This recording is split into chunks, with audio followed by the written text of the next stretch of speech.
don't remember them, you eliminate yourself from of the younger people so that they don't even know why what is happening. Moral, political, and economic ramifications. Beyond the finance, some of us want to see a time when Africans are not living at the razor edge of life, no matter where they are, no matter how rich the country is or how poor that country is. We ought to live like other people also live, find our levels of confidence, see ourselves in the future, and not to be afraid. That is also important. And that goes beyond money.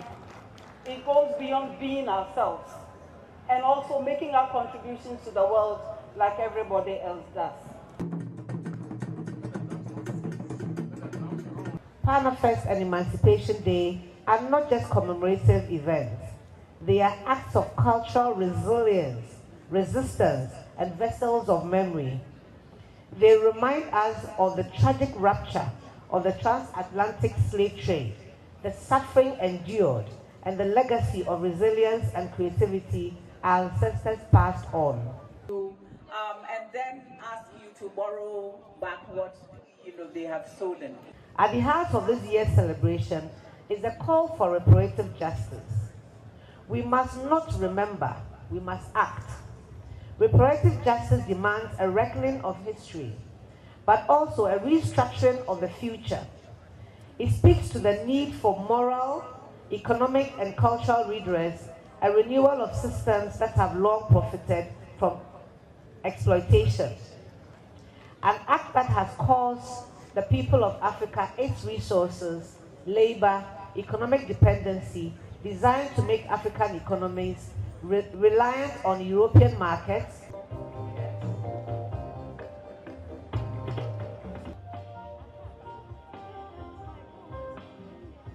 Without question, it's long overdue.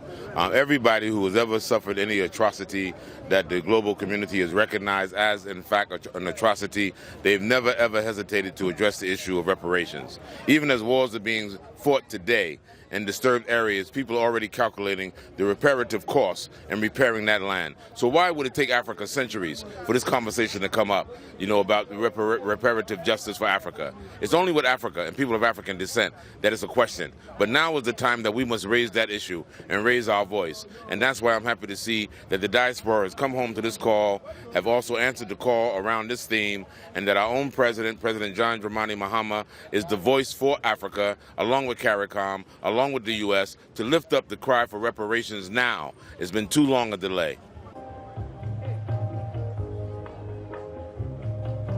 We want our young people, our creative community, our artists, to make their songs about this, to make their dance about this, to be able to have their conversations and their drama and their films about this. We must use every aspect of our creative energy to send that single message out about reparative justice.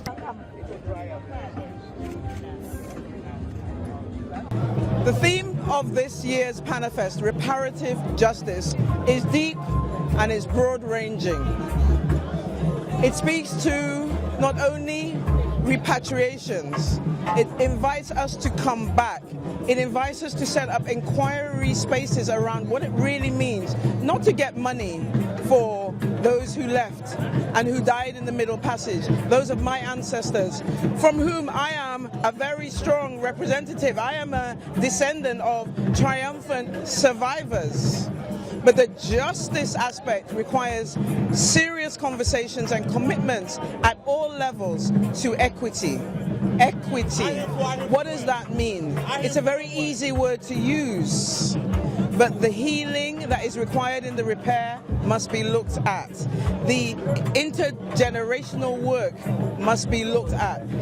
The opportunity for us to engage in the systems and the processes that govern our lives must be looked at. It's an ongoing inquiry. The theme must kick it off, and for the next 2 years, until the next Panafest, let us all come to this with curiosity, not knowing any answers, but be prepared to work into the unknown, because with every breath, with every step, we are evoking belonging. And this for me is critical.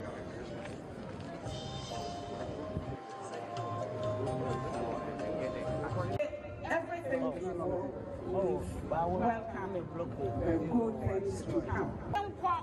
Say it. Microphone.